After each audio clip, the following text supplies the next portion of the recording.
So have you ever taken the time to really think about how a golf course is set up? We watched golf on TV. Those golf courses look absolutely beautiful. The golf courses that we play, we listen to it in every winning speech at your home club from an amateur that would win an event, talking about the quality of the golf course and thanking the greenkeepers and the staff for presenting the golf course in a way that has ideally sort of helped them win that event. Well, today we're going to head up to the Forest of Arden Golf Club with my brother Paul to get him ready for this week's European Tour event. And we're going to meet up with Rowson, who is the course manager at the club, and get a bit of an idea as to what it has taken to set this course up ready for this week's event.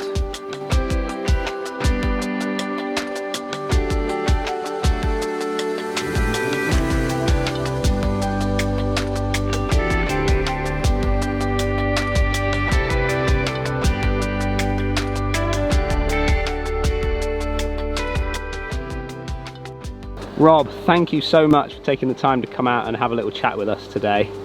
How long have you been here? How long have you been the main sort of head greenkeeper or course manager now, aren't you? I started course manager, was in 2005. It was the last British Masters. I took over just after the last British Masters. Yeah. So yeah, just nearly 16 years as course manager, but I've been here nearly 21 years now. Wow, and you've seen some sights here, haven't you? Events. Oh yeah, I've seen some very different sites from 2000, which was the first English Open. Yeah. All the way through, we've done English Opens, we've done British Masters, Brabazon Trophy, Seniors European Tour events. Wow, yeah. And now we're back to English Open, or as it's going to be called, the Heroes Open now.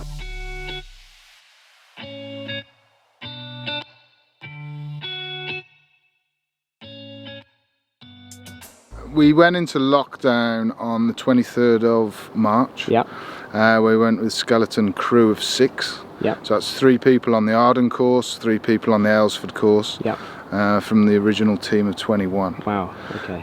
So we've gone 12 weeks from, as I say, the 23rd of March, 12 weeks to their return. Well, there was the 20th of May. They said to me, "You're going to have the English Open." Yeah.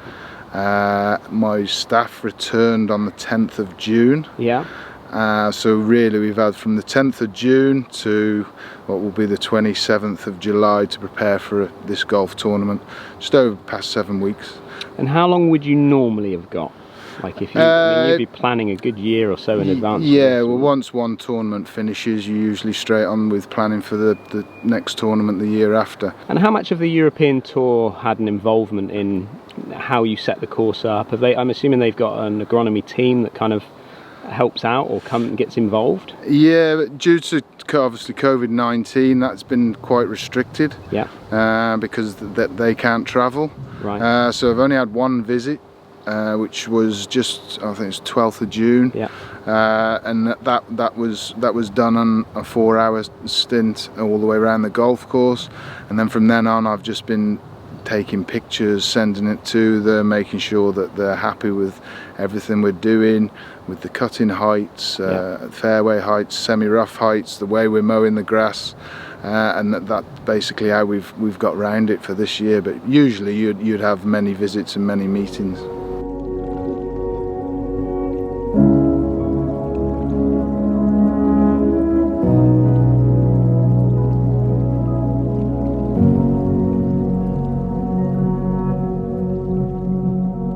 This is a typical tee, as you can see.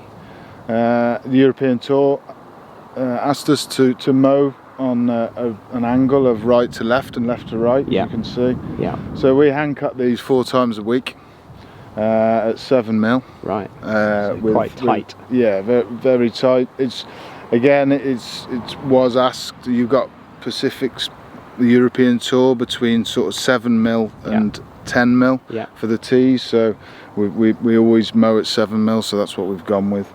And these get mown, as I say, 4 times a week. During the tournament they'll be mown every day, double cut every day, along with the approaches which are around the greens.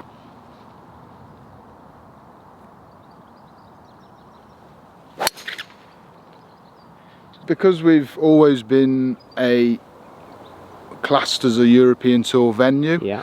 we've always tried to keep the standards high and what a typical European Tour course would look like. Yeah. So we've always maintained hand cutting, especially approaches and majority of the tees, nearly all the time, just to keep that standard to what they expect, or golfers expect. Yeah, absolutely. I mean, at the end of the day, if they're coming to play a European site, should we say, or a venue, having it at that high quality is so important, isn't it? Oh yeah, definitely. As I say, we get a lot of visitors come here, and they all come because it's a European Tour course, and especially now because we are back on the European Tour map, we will get a lot of visitors turn up just to say that they've played the Forest of Arden.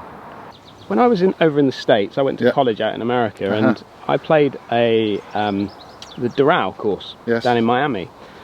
And when I played that course, the fairways were quite wet. Not wet, but certainly soft. So when my golf ball landed, it was stopping pretty quickly. I then marshalled there in the Doral Ryder Open, I think it was, or the Ford event that they had there. And when I was watching those tour players hit it down the first fairway, which is the fairway I was kind of marshalling, they were firm, properly firm, and the golf ball was running a long way compared to how I played it in a general tournament down there for a college event. Is that sort of something, again, is that something that the European Tour sort of look at, if they want it a little bit firmer out here, or is it? Yeah, it's one of the main focus areas that they came up with when they came to visit. Every playing surface, they do like to be firm, especially the teeing grounds is probably one of our worst issue areas, because we've got blue tees and they haven't been played on since 2005. Right, so they're your back tees. They're the back tees, so when we mow them they produce a lot of thatch, so they become very soft. So it was one of the first jobs that we did, and we holocored them 3 weeks ago.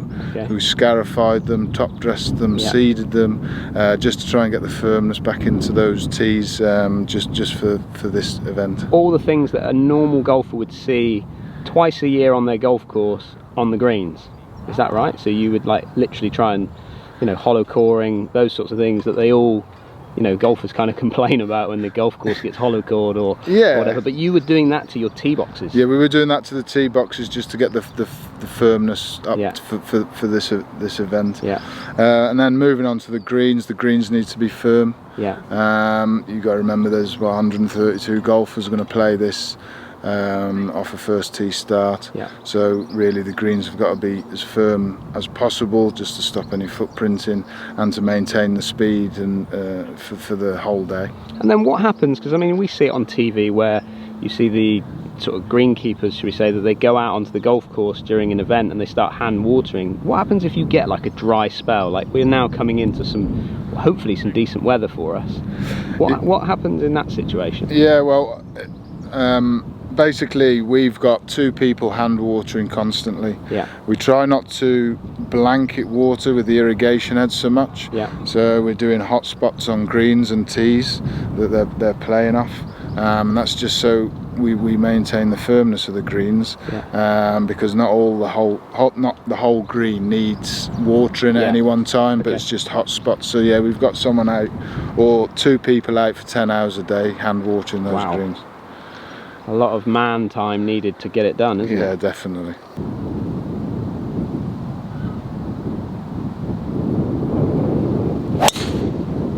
Tell me a little bit about the bunkering around here. You've had a bit of a renovation going on to try and get it all prepared for the event? Yeah, well, when we went into lockdown initially, we came out probably a really wet winter, so the bunkers weren't in great condition. And then we went into lockdown. So we then went to 6 staff. So we didn't even maintain the bunkers. We didn't even touch the bunkers until the 10th of June when my staff came back. So from then on, since the 10th of June, we've currently done 3 bunker renovations. When I mean that, we've weed picked them, stone picked them, leveled them, edged them, and smooth raked them for few weeks now, about 6 weeks. Yeah. So completely smooth rake them with the back of the rakes. Okay. And this is to stop any plugging. Yeah. Because there's nothing, we get more complaints about balls plugging than anything. Yeah. So and the pros like the bunkers to be very firm. Recommendations again from the European Tour. Yeah. So what sort of grasses have you got growing around this golf course? Because what would you class this golf course as? Is it a Parkland, Heathland? It's a Parkland golf course. Parkland course, yeah. Cut a long story short, basically the greens, Yeah. it's probably 50-50 split between power grass and colonial bent. Okay. Same with the approaches. Yeah. Tees are predominantly ryegrass or dwarf ryegrass, along with the fairways, which is probably a 50-50 split of power and rye and maybe a little bit of bent grass, but not a lot. So. And those are growing at different speeds throughout the year?